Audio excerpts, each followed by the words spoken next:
인사하겠습니다. 샬롬, 샬롬, 반갑습니다.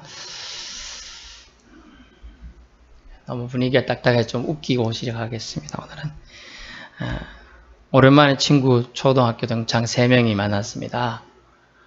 그래서 이제 실컷 유흥을 즐기다가 2차 너들 집에 가서 먹자. 그래서 친구 집에 가는데 친구 집이 또 30층이에요. 30층인데. 가려고 딱 타려는데 사람들이 웅성웅성 서 있어요. 가보니까 엘리베이터 고장 났어요. 30층인데. 어쩌지 이렇게 고민하다가 왔는데 어떡하냐. 그래도 너희 집에 가서 한잔하고 가야지. 이렇게 생각하고 있었습니다. 그러면 30층까지 올라가면 너무 지겨우니까 10층 단위로 해서 재미난 얘기를 하든지 하여튼 얘기를 해봐라. 그래서 한 명이 얘기를 했습니다. 나는 옛날에 아주 힘들어서 정말 살고 싶지 않아서 죽으려고 했는데 그래도 이렇게 살고 있다. 그냥 친구들이 다 슬퍼서 울었어요. 참 저렇게 어렵게도 살았구나. 또 한 명은 내가 말이야 참 잘 나갔는데 결혼을 잘못해가지고 이렇게 살다가 지금은 결국은 혼자 사는 걸 택해서 이렇게 있다. 그래서 슬퍼하면서 아이고 사람 잘못 만나면 그렇구나 하고 있었어요. 이제 마지막 사람이 21층부터 얘기를 해야 되는 거예요. 그 사람은 주인이었어요. 그래도 얘기를 해야 하는데 계속 떠벌떠리고 얘기를 안 하고 있어요. 너희들은 이 얘기 되면 너무 슬퍼서 기절할 거야. 그래서 30층까지 다 올라왔는데 이제 거기서 얘기를 합니다. 친구들아 미안하다. 내가 키를 차에 두고 안 가져왔단다. 그래가지고 슬퍼서 친구들이 그 자리에서 좀 울었다는 얘기입니다. 예전에는 의사나 변호사가 귀하고 희소해서 한번 개인적으로 의사나 변호사의 도움을 받기는 일반인 쉽지가 않았습니다. 현대시대의 과학과 의화학, 심지어 법학 등등 시험 등의 기회가 많아져서 인재를 양성할 수 있는 기회가 있었죠. 예전엔 귀족이나 부여층에서 의사나 변호사를 직접 개인적으로 집에 방문하여 서비스를 제공받게 됐어요. 이제는 너무 많다 보니까 이제 가가호 이렇게 방문하는 변호사나 의사들도 있다고 합니다. 어떻게 보면 더 좋은 일이죠. 여러분 혹시 영화 재심이라는 영화를 보셨나요? 다 안 보신 것 같네요. 재심의 주인공 역을 맡은 주인공이 나온 사람 정우라는 사람 있잖아요. 정우 옛날 쓰레기로 불렸던 정우라는 사람이 있는데 실제 주인공이 박준영이라는 변호사입니다. 박준영. 양촌인가요? 하여튼 택시기사의 죽음을 둘러싼 16살의 소년의 억울한 죽음, 억울한 누명성 것을 벗겨주는 내용이 재심이라는 얘기예요. 그래서 16살이니까 10년을 억울하게 옥살이를 했어요. 그런데 이 박준영이라는 변호사가 종결됐는데 뭔가 이상하다. 택시기사가 10여 차례나 찔려가지고 죽었는데 이거 16세 소년이 했다고 하기는 이해가 안 된다. 원래 이 16세 소년은 그 장면을 목격한 목격자였던 거예요. 경찰들이 찾지를 못하니까 목격자를 범인으로 바꾼 거죠. 너무 이슈가 되다 보니까. 그런 안타까운 일을 이 박준영 변호사가 캐치해냈어요. 바꿔야겠다. 그래서 그거에 가서 다시 변론하게 돼서 풀려나게 되는 사건이고 실제 사건입니다. 실제 사건. 그래서 우리가 생각하기에는 이 박준영 변호사 같은 사람은 아주 좋은 사람이다. 느끼죠. 원래 이 사람도 원래는 국선 변호나 없는 사람들이 변호하려고 했던 게 아니에요. 근데 이제 시험 성적이 안 되다 보니까 백이 없다 보니까 이 사람은 이제 제대로 이제 대학을 나온 게 아니고 그냥 중퇴했는지 이렇게 해가지고 공부했습니다. 그래가지고 그냥 합격한 거예요. 그리고 오늘날 말하면 개천에서 용난 케이스인데 이렇게 판사나 될 줄 알았는데 안 돼주고 또 좀 높은 데 갈 때 못 들어갔어요. 어쩌다 보니 국선 변호를 하게 됐는데 이제 이런 사건들을 맡다 보니 소문이 났어요. 그 사람은 무료로 변론해 주는데 잘하더라. 이런 사건이 해결되게 된 거죠. 이런 변호사지만 이렇게 사람들의 약자를 도와주고 서민들을 도와주는 걸 보면 우리가 많이 위안이 되잖아요. 그래서 사람들이 있어서 그래도 아직은 세상이 밝다. 또 의사들도 많잖아요. 무해탕 노인들 공짜로 치료해주고 아프리카나 이렇게 우리나라 오지 섬마을들 가서 무료로 치료해주고 하는 사람들 많잖아요. 그런 사람들이 있어서 세상은 밝고 그래도 하나님 뜻대로 조금이라도 더 운행되고 있는 거라고 우리는 믿고 있습니다. 본문은 다윗이 인생을 살면서 체험한 내용인데요. 여호와 하나님께 대한 생각이 들어가 있어요. 다윗이 만난 하나님은 살펴보시는 하나님, 감찰하시는 하나님이란 하나님을 다윗은 만났어요. 우리가 생각한 오늘 박준영 변호사 같은 사람, 또 그 유명한 의사 선생님들 많잖아요. 선교하러 간 유명한 의사 선생님들, 외국의 사람들 너무나 많지만 그런 의사 선생님들처럼 사람이지만 위로가 되잖아요. 그러나 우리를 창조하신 하나님께서 우리를 살펴보시고 감찰하신다면 얼마나 우리의 삶이 외롭지 않고 기쁘고 의미 있는 시간들이 될 것인가를 보게 되는 거죠. 1절에 보면 말씀에 이렇게 나와요. 여호와여 주께서 나를 살펴보셨으므로 나를 아시나이다 라고 되어 있어요. 그래서 여호와 하나님의 감찰하시는 하나님을 알 수가 있는데, 첫째, 감찰하시는 하나님이시기 위해서 어떻게 해야 되는을, 어떤 하나님을 우리는 알아야 되겠죠. 첫째는 무소부재하신 하나님임을 알 수가 있어요. 무소부재하신 하나님이면 결국은 감찰하실 수 있다. 무소, 없는 것이 없고 부재, 안 계신 것이 없어야 감찰하실 수 있는 것이죠. 이 단어를 영어로 보니까 search라는 단어를 썼어요. search, 찾다, 조사하다, 정탐하다, 탐문하다 이 단어인데, 원래 이 단어는 어떤 때 쓰느냐, 탄광 작업을 할 때, 정밀 조사를 할 때 쓰는 단어라고 합니다. 탄광 조사할 때 탄광하잖아요. 청진기를 우리가 의사 선생님들이 우리 몸이 아플 때 이렇게 탁 대보잖아요. 그런 조사하는 것처럼 탄광에서 여기 뭐에 딱 뭐가 있는 건지, 또 이게 잘못하면 진파에서 우리가 굴을 팔 때 뭐 도끼질하고 갱이질 할 때 뭐 진동에 의해서 무너질지 이런 걸 다 정밀하게 조사를 해야 돼요. 안 그러면 갱도가 무너질 수 있죠. 그래서 그런 것 때문에 정밀 조사할 때 쓰는 단어인 이 서치라는 단어를 히브리에서 쓰고 있는 거죠. 감찰하다. 결국 무소부재성을 하나님은, 감찰하시는 하나님은 갖고 계심을 알 수가 있죠.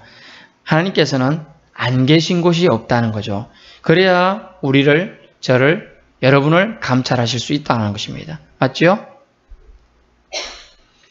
여호와 하나님의 편재성을 말해요. 편재성. 두루 편, 있을 때 두루 계시다라는 뜻이에요. 실제로 세상 어디에나 계신다는 뜻입니다. 하늘 끝, 땅 끝, 심지어 땅 속이라도 물 속이라도 계실 수 있음을 알 수가 있습니다. 이는 자신이 만드신 창조물 전체에 여호와 하나님이 살피심이 있었다. 운행이란 단어에서 창세기 1장에 보면 여호와 하나님은 수면에 운행하시니라. 그런 맥락으로 이해할 수가 있습니다. 결국 심지어 이 하나님은 어디에나 계시다는 뜻이니까 은밀한 곳에도 계십니다. 여러분 아실 거예요. 은밀한 곳에. 또 화장실에도 계셔요. 화장실에서. 저는 화장실에서 하나님을 많이 만났는데, 여러분 더럽고 추하고 냄새난다 생각하지요? 맞습니다.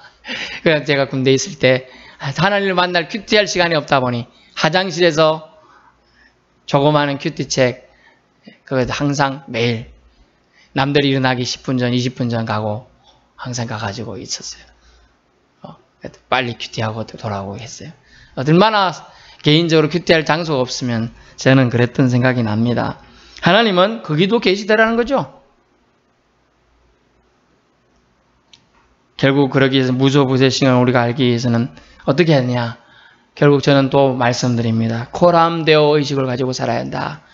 여호와 하나님의 우리가 여호와 하나님 앞에 살아가는 존재임을 인식해야 된다. 여호와 하나님은 하늘에 계시고 인생은 땅에 있다는 것을 인정해야 한다는 거죠. 신전 의식을 가져야 된다. 신 앞에 있는 의식을 가지고 살아야만 알 수가 있어요. 왜? 하나님은 어디에나 계시기 때문이죠.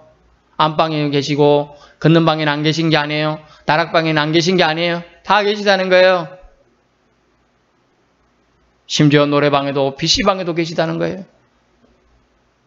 두 번째, 감찰하신 하나님은 또 어떤 하나님이냐 하면 나를 주목하고 보시는 하나님이에요. 주목하고 보시는 하나님.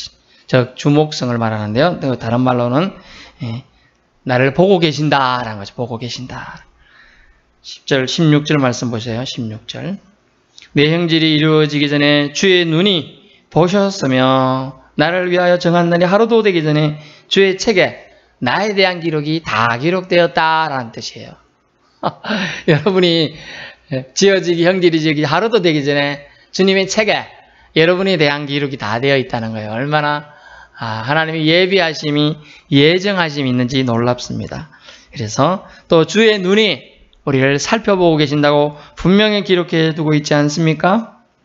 그래서 우리는 겉사람과 속사람 모두 살펴보시는 하나님을 우리가 인정하고 믿어야 될 줄로 믿습니다. 하나님이 설마 내 속의 마음까지 아실까? 아십니다. 그러므로 여러분의 마음을 지켜야 한다는 것을 잠언서 기자는 말하고 있어요. 무엇보다 너희 지킬 것은 마음이니라 말씀하고 있는 겁니다. 여호와 하나님께서는 우리 속사람과 겉사람의 행동과 동작이 모두 다 벌거벗은 것처럼 밝히 드러나 나의 여호와 앞에 있음을 말씀해 주고 있습니다. 주께서는 새벽에 내가 침상에서 첫 발을 내려놓을 때 왼발부터 내딛는지 신발을 신을 때 왼발부터 신는지 아시며 집에 들어올 때 어떤 심정으로 들어오는지 앉을 때 쉬고 싶은지 일어날 때 내가 무엇 때문에 일어나는지를 아신다는 거예요. 또 내가 어떤 마음으로 하루를 시작하고 하루를 마치는지도 아신다는 거예요. 2절에서 5절 말씀에 세부적으로 나옵니다.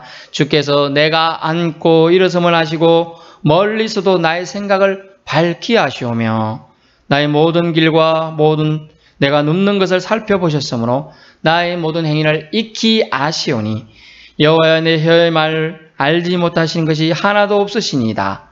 주께서 나의 앞뒤를 둘러싸시고 내게 안수하셨나이다. 아멘. 심지어 여러분 놓치지 말아야 될 말씀이 4절 여호와여 내 혀의 말을 알지 못하시는 것이 하나도 없으시니이다. 무슨 말씀인가요? 심지어 내 입에서 무슨 소리를 낼지도 아신다는 거예요. 여러분 그런 적 없나요? 저는 있어요. 그래서 제가 황당했었어요. 전혀 저는 그런 말을 하고 싶지 않았어요. 그런데 그런 말이 나가더라는 거죠. 가끔 우리 의도와는 전혀 상관없는 다른 의도의 말이 입에서 나가더라는 거죠. 근데 여호와 하나님은 그 의도의 말도 알고 계신다는 거예요. 우리는 몰라요. 그런데 여호와 하나님은 그것도 알고 계신다. 내 입에서 나가는 말이 어떤 말이 뱉어질지를 알고 계신다는 거예요. 우리는 몰라도 여호와 하나님은 아신다는 거예요. 그분 앞에는 우리는 모든 것이 밝히 드러난 존재임을 말씀해 주고 있어요. 우리 육체와 마음을 지으신 하나님이시잖아요. 우리를 아신다고 할 때 그것은 야다의 의미를 사용하고 있습니다. 야다. 안다. 표면적으로 아는 게 아니라 완전히 안다라는 의미예요. 히브리 야다는 지난도 말씀드렸지만 뭡니까? 결혼한 부부가 완전히 안다는 의미예요. 법적으로만 결혼하고요. 부부 생활 안 하고 같이 사놓으면 그건 야다 개념을 쓰지 않습니다. 결혼하고 법적으로도 결혼하고 부부 생활도 하고 완전히 아는 개념을 갈 때 그게 야다 개념이에요. 속속들이 다 아는 거죠. 피부와 어떤지. 어느 목사님은 참 설교 시간에 그런 말씀하셔서 그 목사님 참 대단하다 그런 생각을 했어요. 어떻게 해요? 부부가 너무 친하면 그걸로 안다는 거예요. 방귀 소리로. 좀 웃으세요. 오늘 사모가 저런 방귀 뀌는데 속이 어떻구나 이런 것까지 안다는 거예요. 저는 그런 거 전혀 모르는데요. 하나님은 다 아시겠죠? 뭐 의사 선생님들 그러더라고요. 우리가 수술을 했다든가 이러면 방구를 빨리 뀌어야 되는데 이러는 거예요. 방귀 소리 가지고 가늠한다는 거예요. 심지어 우리들이 애기 키울 때 있어요.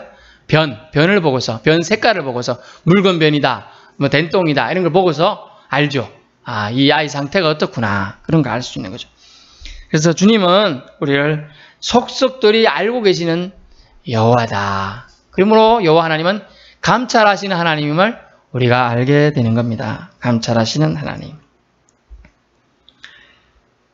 내가 어떤 마음으로 이 하루를 살고 있는지를 우리는 하나님 앞에 다 이건 뉘앙스가 지금 사투리를 써야지 되는 말이면 다 까발려줘야지 안다. 까발려졌기 때문에 안다는 거예요. 하나님 입장에서는. 그러니까 여러분은 숨길 게 없는 겁니다. 다 감찰하신 하나님 앞에 모두 여러분이 오픈 안 해도 다 알고 계셔요. 그러면 여러분은 숨을 꿍리나 하지 마시고 그냥 나오세요. 제가 재미난 그 유머집을 읽었는데 이런 말씀이 있더라고요. 말씀이라고 하기엔 좀 웃기는 얘기인데 무슨 말이냐 하면 오늘날 목사님이 설교를 하고 있어서 개척교회였습니다.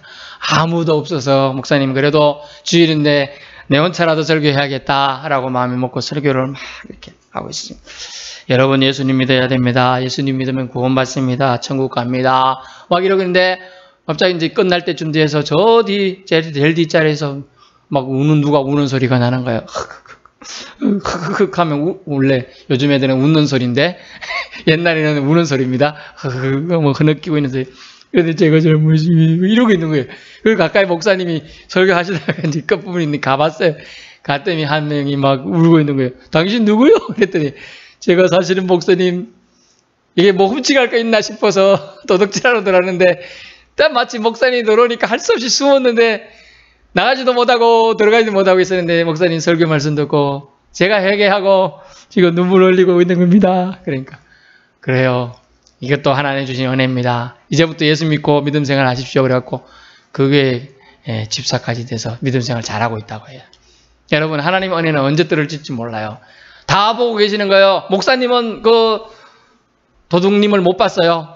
하지만 하나님 뒤에서 쭈그리고 있고 나가지도 못하고 들어가지도 못하면 쭈그리고 웅크리고 있는 그 마음을 보신 거죠. 그렇습니다. 우리는 우리의 형질이 지어지기 전에 우리의 주님의 거룩하신 눈으로 우리를 주목해서 보셨음을 우리는 기억해야 됩니다. 우리가 알지 못하는 사이에도 우리를 보고 계셔요. 왜요? 왜가 중요하죠. 왜? 우리를 보호하시기 위해 보고 계시는 거예요. 세 번째로는 감찰하시는 여호와 하나님은 어떤 하나님이시냐 하면 키질하시는 하나님이다. 키질. 여러분 키질. 여기 어리신 분은 이해 못하실 수 있지만 키질 아시죠? 몰라요? 이런 키가 있잖아요. 이렇게 들고 이렇게 툭툭 하면 알고 남고 죽정이는 날아갑니다. 그러기 위해서 잘 안 날아가니까 옆에서 이렇게 한 명 할 때 무채로 이렇게 붙입니다. 그러면 그 죽정이 날아가지 않습니까? 요즘엔 선풍기를 들여가지고 이렇게 하면 날아가는데요. 그렇게 했던 기억이 나는데 키질하신 하나님임을 알 수 있어요. 이 말은 원래 젤이라는 단어를 씁니다. 젤리 아닙니다. 젤이. 키질한다. 헛날리다는 단어예요. 헛날리다. 곡식을 알곡과 가라지를 구분할 때 키질하신다는 단어인데 이 단어가 주목하여 우리를 보고 계신 하나님이 우리를 키질하시나 뜻은 왜 그러면 이 단어를 쓰고 있을까요? 감찰하신 하나님이 키질하신다. 그것은 보호하시겠다는 뜻입니다. 보호하시겠다. 5절 말씀은 주께서 나의 앞뒤를 둘러싸시고 압박하기 위한 게 아니에요. 나를 보호하시기에 둘러싸시고 내게 친히 한수까지 해주시면서 나를 보호하시겠다. 여러분 문제가 있습니까? 주님이 앞에 나오세요. 그러면 주님이 여러분의 앞뒤를 보호막을 채워주고 침이 여러분의 능력이 없습니까? 능력을 주기 위해서 안수까지 해주신다는 거예요. 아프십니까? 안수까지 해주신다는 거예요. 10절 말씀에도요. 거기서도 주의 손이 나를 인도하시며 주의 오른손이 나를 붙드시리이다. 아멘. 무슨 얘기하면 서울에 내려갈지라도 주님께서 또 새벽 날개를 치며 바다 끝에 가서 거주할지라도 주님께서 인도하시고 보호하시겠다는 얘기예요. 16절 말씀에도 내 형질이 이루어지기 전에 주의 눈이 나를 보셨고 나를 위하여 정한 날이 하루도 되기 전에 주의 책에 다 기록이 되는 축복으로 허락하셨다는 걸 말씀해요. 그게 기질하신다. 결국은 뭔가 끄리끼고 있는 사람들 어때요? 이 날은 심판의 날이에요. 하지만 주님은 기질하신다는 의미는 심판 날의 의미보다는 너희가 알곡이 되도록 살라라는 의미가 강조되고 있는 거예요. 알곡이 되도록. 쭉정이는 날아간다. 없어진다. 하지만 알곡이면 남을 것이다. 라는 얘기예요. 그러므로 우리는 기억을 못해도 주님은 기억하시듯이 우리의 행동을 주님은 다 기억하시고 기질하신다는 거죠. 가려보신다는 얘기예요. 나를 살피시는 이유는 생명으로 축복으로 이끄시기 위한 주님의 계획하심 때문에 그러하시다는 겁니다. 그러므로 우리는 알곡이 되어 축복 안에 거하는 사람이 되어야 한다는 겁니다. 그러기 위해서는 우리는 하나님 말씀을 새겨야 돼요. 말씀으로 주님은 기질하실 때 기독교는 말씀의 종교라 말했습니다. 말씀이 나갔은적 이루리라 주님이 말씀했어요. 말이 떨어진 적 열매가 맺히리라 하는 거예요. 결론입니다. 우리 하나님께서는 우리를 감찰하시는 하나님이신데요. 즉 살펴보시는 하나님이신데 우리를 감시하고 행동을 통제하기 위해서 감찰하시는 것이 아닙니다. 무소부재하시는 하나님을 잊지 마십시오. 하나님을 의식하며 그분의 존재를 인정하십시오. 그러려고 주님은 감찰하시는 하나님, 살펴보시는 하나님으로 온 거예요. 그분은 우리를 만드셨고 그분의 관심은 항상 우리에게 있다는 거예요. 우리에게. 세상에 지은 피조물 많죠. 하지만 사람에게 있고 더 자세히 말씀드리면 믿는 우리에게 그분이 관심이, 그분의 눈이 우리를 불꽃 같은 눈으로 우리를 주목하고 보고 계신다는 거예요. 우리를 어그러진 길로부터 보호하시고 바른 길로 인도하시며 보호자가 되어 주시겠다는 은혜의 약속이 오늘 시편 139편의 다윗의 시를 통하여 나타나 있습니다. 의사나 변호사가, 우리 개인적인 의사가 항상 나를 진료해주고 개인적인 변호사가 나를 변호해 준다면 우리가 든든하죠. 무슨 문제 있어도 변호사가 항상 따라다니고 의사가 한쪽은 의사, 한쪽은 변호사가 따라다닌다면 얼마나 든든하겠어요. 근데 두 명이잖아요. 근데 우리 하나님은 안 따라다니시지만 항상 우리를 보호하시기 위해 내 앞뒤를 감싸시고 안수하셔서까지 우리를 인도하시겠다는 거예요. 우리가 감찰하시는 하나님을 만나고 그분의 은총과 자비하신 가운데서 무소부재하시고 나를 항상 주목하여 보고 계시고 또 우리를 키질함을 통하여 알곡으로 계속 열매 맺기를 원하고 계시는 주님의 사랑의 그 감찰하심을 늘 느끼면서 살아가는 저와 여러분 되시기를 바랍니다.